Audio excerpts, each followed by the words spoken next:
Assalamualaikum warahmatullahi wabarakatuh. Kaifa halukum? Bagaimana kabarnya kalian semua? Semoga dalam keadaan sehat walafiat dan tetap semangat di dalam menuntut ilmu. Baiklah, pada kesempatan hari ini kita akan membahas materi pelajaran ke-6 atau bab ke-6 tentang hadis pintu-pintu kebaikan. Namun sebelumnya, tujuan kita pembelajaran pada kali ini adalah yang pertama membaca hadis pintu-pintu kebaikan, yang kedua menghafal hadis-hadis pintu kebaikan, yang ketiga adalah memahami hadis pintu-pintu kebaikan. Baiklah, kita masuk pada bab yang pertama, yaitu membaca hadis pintu-pintu kebaikan. Sebelum kita masuki hadisnya, kita ingat pelajaran yang lalu, yaitu pintu kebaikan adalah awal ya, atau jalan masuk untuk mendapatkan kebaikan. Kebaikan itu dicontohkan oleh Rasulullah. Jadi baik itu bersumber dari Rasulullah, dan itu adalah dari Rasulullah, dari Allah, petunjuk dari Allah Subhanahu wa taala. Kalau mau ingin meniru kebaikan, tirulah yang dicontohkan Rasulullah, maksudnya seperti itu. Dan dalam hadis ini Rasulullah SAW memberikan pintu-pintunya. Apabila kalian melakukan kebaikan ini, maka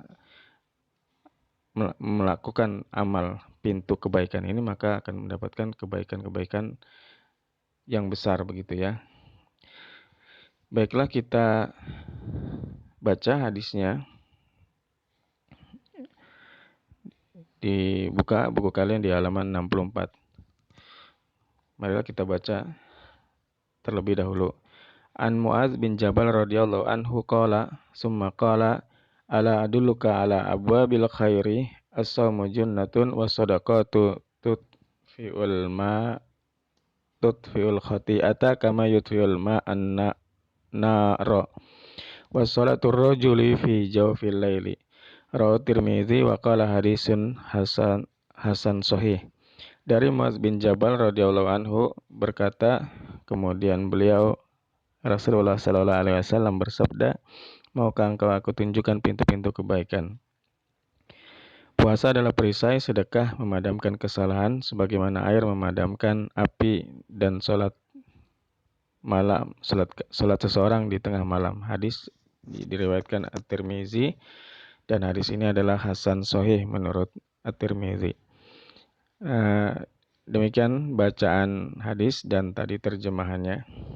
Kemudian nanti kalian akan hafalkan hadis ini ya, dan beserta artinya tentunya sih, agar lebih paham lagi. Baiklah, kita lanjutkan kepada isi hadis ya. Setelah baca, kemudian tadi menghafal, ya nanti kalian hafalkan di rumah masing-masing. Kemudian kita lanjutkan isi hadis. Yang pertama adalah kita akan awali dengan perawi hadis ya, atau yang membawakan hadis ini. Jadi ini adalah sebuah hadis yang dibawa oleh seorang sahabat yang bernama Mu'adz bin Jabal. Ya, Mu'adz bin Jabal kepanjangannya atau lengkapnya adalah Mu'adz bin Jabal bin Amr bin As al-Khazraji. Ya, profil beliau dapat julukan Abdurrahman ya. Kemudian beliau juga dijuluk orang yang pertama kali masuk Islam, yang disebut dengan as-sabiqun al-awwalun, orang yang pertama masuk Islam. Itu kan diantaranya adalah Abu Bakar, Khadijah, Ali bin Abi Thalib. Nah, untuk kalangan Ansor adalah beliau, dan beliau ini adalah dari Ansor, jadi bukan dari Muhajirin. Ansor adalah orang yang menolong kaum Muhajirin, artinya dari Madinah ya. Kemudian beliau juga adalah orang yang faqih, orang yang pintar begitu dalam hal agama, terutama dalam perkara halal dan haram. Karena kefaqihannya atau kepintarannya ini, maka Rasulullah mengutus beliau ke Yaman untuk berdakwah sebagai duta Islam secara resmi. Ya, jadi yang pertama kali diutus secara resmi duta Islam adalah Muaz bin Jabal ini. Walaupun pada sebelumnya sudah ada yang pertama kali juga, yaitu Mus'ab bin Umair. Jadi diutus ke Madinah sebelum hijrah itu, Rasulullah secara diam-diam mengutus dai atau duat ke Madinah, ya. Itu adalah seorang sahabat yang bernama Mus'ab.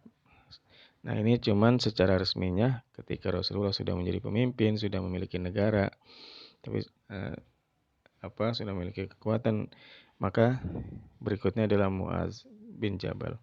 Oke, itu adalah sepintas profil Muaz bin Jabal. Kemudian kita masuk pada isi hadis. Hadis ini adalah disebut hadis Arba'in. Bisa kita lihat di dalam kitab hadis Arba'in An-Nawawi, yaitu kitabnya Imam Nawawi, yang di situ terdapat 40 hadis dinamakan Arba'in karena isi hadis 40. Nah, hadis ini adalah urutan yang ke-29. Baiklah, kita masuk ke isi hadis yang pertama, yaitu 1. Rasulullah mengajak seluruh manusia untuk berbuat kebaikan. Ya, Nabi Muhammad itu selalu memerintahkan untuk kita laksanakan, yaitu berupa perbuatan kebaikan. Ya, dan kebaikan, standar kebaikan adalah ya Rasulullah gitu. Kadang kita menilai itu baik, tapi belum tentu baik, karena bisa jadi kebaikan itu tidak secara hakikat begitu. Nah, jadi kebaikan yang benar adalah mengikuti Rasulullah, yang Rasulullah tunjukkan begitu maksudnya. Kemudian yang kedua adalah puasa dapat mendatangkan kebaikan, ya, dan mencegah keburukan. Nah, beliau di dalam hadis ini menunjukkan juga puasa itu mendatangkan kebaikan dan mencegah keburukan. Atau dalam hadis tadi dikatakan as-saumu junnatun, puasa itu adalah perisai, ya, sebagai pelindung. Sehingga kalau orang tidak berbuat keburukan, pasti otomatis yang ada tinggal kebaikan begitu. Kemudian yang ketiga adalah ketika seseorang berpuasa, ia akan tercegah dari perbuatan buruk seperti ghibah, bertengkar, tamak gitu ya. Otomatis kalau kita puasa, Nabi Muhammad mengatakan dalam sabdanya, berapa banyak orang yang berpuasa tapi tidak mendapatkan pahala karena perbuatannya buruk di saat berpuasa. Oleh karena itu kita tidak mau tentunya berpuasa tidak mendapat pahala begitu ya, karena puasa kita tidak dibalas dengan pahala begitu, karena puasa kita cuman menahan lapar saja. Nah, ini menunjukkan bahwasanya kesia-siaan. Oleh karena itu ketika seseorang pada hakikatnya berpuasa harus meninggalkan hal-hal yang buruk, karena memang mendapat pahala itu, keridhaan Allah itu dari hal-hal seperti itu. Otomatis itu juga sebagai pelindung dari keburukan artinya ya. Kemudian atau puasa itu mendatangkan kebaikan. Otomatis ketika seseorang itu berpuasa, dia akan terdorong melakukan kebaikan, karena tatkala berpuasa itu dilipat gandakan, apalagi di bulan Ramadan. Puasa Ramadan itu pada saat melakukan kebaikan itu dilipat gandakan. Yang pertama itu akan mendorong berbuat kebaikan. Atau maknanya juga kalau puasa itu tidak boleh berbuat buruk, otomatis dia akan melakukan kebaikan begitu secara otomatis. Nah, itu fungsi dari berpuasa. Nah, oleh karena itu dikatakan oleh Rasulullah, puasa adalah pintu kebaikan. Kemudian yang keempat adalah sedekah. Sedekah itu menghapus kesalahan, seperti menghapus api dengan air begitu ya. Jadi ini sangat penting karena memang kita akan terbebas dari api neraka dengan sedekah gitu ya. Rasulullah mengatakan dalam hadisnya, lindungilah dirimu dari api neraka walaupun dengan separuh biji kurma, ya. Artinya kita nyumbang atau bersedekah ya dengan sebuah kurma gitu. Walaupun hanya separuh itu dapat melindungi kita dari api neraka. Apalagi lebih dari itu begitu ya. Karena memang azab di neraka adalah dengan api. Oleh karena itu sedekah itu akan melindungi kita dari api neraka. Oleh karena itu tidak boleh sungkan-sungkan atau kita sadari betul bahwasanya manfaat bersedekah itu luar biasa. Nah, bagi kehidupan kita bahkan di dunia pun akan banyak pertolongan bagi orang-orang yang rajin bersedekah. Dan sedekah itu akan menghapus atau menghapus kesalahan gitu ya, fungsi dari sedekah itu. Atau di dalam akhirat nanti, ketika di akhirat akan memadamkan api seperti memadamkan api dengan air. Yang berikutnya adalah kelima adalah mengangkat derajat. Allah akan mengangkat derajat seseorang itu dengan sholat tahajud. Jadi sholat tahajud ini adalah fungsinya mengangkat derajat. Orang-orang soleh di zaman dulu, para sahabat itu wajib melakukan sholat tahajud selama 1 tahun. Kalau kita baca sejarahnya sholat tahajud itu diwajibkan pada saat pertama kali diperintahkan khusus bagi para sahabat Nabi. Lalu menjadi hukumnya menjadi sunnah di tahun berikutnya. Karena pentingnya sholat tahajud, maka para sahabat wajib melakukannya dulu. Nah, sholat tahajud juga ciri khas bagi seorang yang soleh atau seorang beriman.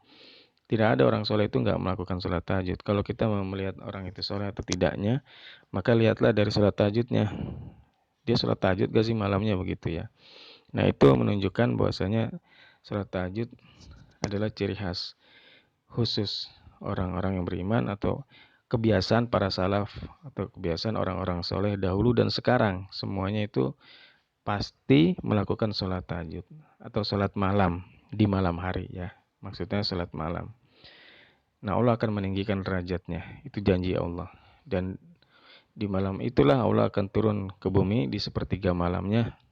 Bagi orang-orang yang bermunajat, berdoa itu pasti dikabulkan. Kemudian yang keenam adalah Allah meneguhkan pendirian orang yang rajin melakukan sholat tahajud. Meneguhkan apa? Yaitu meneguhkan kebaikannya. Sehingga tetap istiqomah ya. Pahala fungsi daripada sholat tahajud itu meneguhkan pendirian. Biasanya orang melakukan kebaikan itu ada rasa jenuh, ada rasa malas ya. Tetapi dengan melakukan sholat tahajud itu dia akan tetap istiqomah terus-menerus melakukan kebaikan. Sebagaimana sahabat Abu Bakar ya. Abu Bakar As-Siddiq yang sahabat yang selalu berbuat kebaikan, selalu fastabiqul khairat, berlomba-lomba dalam kebaikan, kecepatannya di dalam beramal luar biasa ya. Teguh pendirian, tetap jadi manusia yang utama karena memang selalu dalam kebaikan. Sahabat Abu Bakar adalah sahabat yang selalu cepat di dalam melakukan kebaikan. Nah, walaupun tidak manusia itu tidak mungkin melakukan kebaikan terus begitu ya seperti malaikat ya. Tetapi setidaknya dia diteguhkan akan kebaikan, tidak akan keluar dari jalur kebaikan, yaitu caranya dengan sholat tahajud. Biasanya Allah akan bantu dia diberi kekuatan begitu. Begitu juga Abu Bakar. Ya, Abu Bakar bukan berarti tidak pernah malas gitu ya dalam beribadah, dalam melakukan kebaikan. Pernah juga. Sebagaimana kita baca di dalam riwayat, Abu Bakar juga pernah malas di dalam melakukan kebaikan. Bahkan beliau pernah mengatakan, hari ini aku munafik begitu ya. Maka mengadu kepada Rasulullah, maka Rasulullah katakan, ya Abu Bakar, setiap amal itu ada semangatnya dan ada kendornya begitu. Maka tatkala kamu bersemangat, maka lakukanlah sebanyak-banyaknya, dan apabila sedang kendor atau sedang malas, maka lakukanlah hal-hal yang wajib saja. Nah, ini adalah yang disampaikan Rasulullah kepada Abu Bakar. Jadi orang yang sangat hebat saja seperti Abu Bakar masih ada malasnya. Ya memang seperti itu. Tetapi karena memang kebaikan itu tidak mungkin terus dilakukan. Ya kalau seperti itu namanya malaikat begitu, tidak punya salah dan dosa. Nah, tetapi untuk meneguhkannya adalah caranya agar kita selalu di dalam kebaikan adalah melaksanakan sholat tahajud. Itu adalah fungsi daripada sholat tahajud itu sendiri. Dikatakan tadi Rasulullah mengatakan wassalatu fi jawfil laili, ya. Wassalatu rajulu fi jawfil laili, yaitu sholat di seseorang di tengah malam. Itu adalah pintu kebaikan. Otomatis orang melakukan sholat itu dia akan selalu berada dalam kebaikan, ya, karena dia diteguhkan pendiriannya untuk tetap berbuat baik dan selalu dalam kehusuan karena selalu melakukan sholat, bertemu dengan Allah, bermunajat kepada Allah di malam harinya begitu. Oke, kemudian kita lanjutkan berikutnya, yaitu amal dalam keseharian bagaimana ya terhadap hadis Nabi ini. Hadis Nabi ini dapat kita amalkan. Yang pertama adalah dalam melaksanakan puasa Ramadan. Sebentar lagi kita akan puasa Ramadan. Nah, kita terapkan, kita amalkan dalam kehidupan sehari-hari di bulan Ramadan. Ya, puasa sebulan penuh. Yang penting dari salat Ramadan adalah jangan sampai puasa kita batal begitu ya. Kita puasa tetapi tidak mendapatkan pahala. Itu yang paling penting. Kemudian yang kedua yaitu juga selain puasa yang wajib yaitu puasa Ramadan, puasa sunnah. Ya, puasa sunnah kan ada Senin Kemis, ada puasa Asyura, puasa Arafah di bulan haji, ada puasa Daud, sehari puasa, sehari tidak. Nah, itu juga bisa diamalkan di dalam keseharian. Ya. Yang paling mudah adalah puasa Senin Kemis ya, di hari Senin dan di hari Kamis. Kemudian yang ketiga adalah rajin bersedekah. Itu bisa kita amalkan. Ada sedekah pagi dan seterusnya gitu ya, kotak-kotak infak atau di jalan ya, orang-orang miskin, orang yang minta-minta bisa kita bersedekah di sana. Kemudian yang keempat adalah rajin sholat wajib di masjid. Ya, sholat wajib udah pasti kita tiap hari kan 5 waktu itu harus kita kerjakan tuh sholat ya. Sholat itu wajib terutama bagi laki-laki, harus di masjid berjamaah. Nah, itu syarat juga. Kalau enggak, maka dosa kita melakukan sholat di rumah. Dan yang terakhir adalah rajin sholat tahajud itu sendiri. Ya kalau kita tidak bisa sanggup sholat tahajud tiap hari, maka bisa pelan-pelan bertahap. Mungkin 2 kali dalam seminggu. Lalu berlanjut sampai bisa setiap hari. Dan kalau tidak bisa juga maka lakukan sholat witir ya. Sholat witir, dan itu juga bisa dikerjakan setelah isya atau sebelum tidur. Sholat witir pengganti sholat tahajud. Tapi sebaiknya kalau memang sanggup ya sholat tahajud sebagaimana Rasulullah praktekkan, yaitu di malam hari sepertiga malamnya dan 11 rakaat. Oke, inilah yang dapat Bapak sampaikan. Mudah-mudahan kalian memahami dan nanti kita lanjutkan pada sesi yang kedua.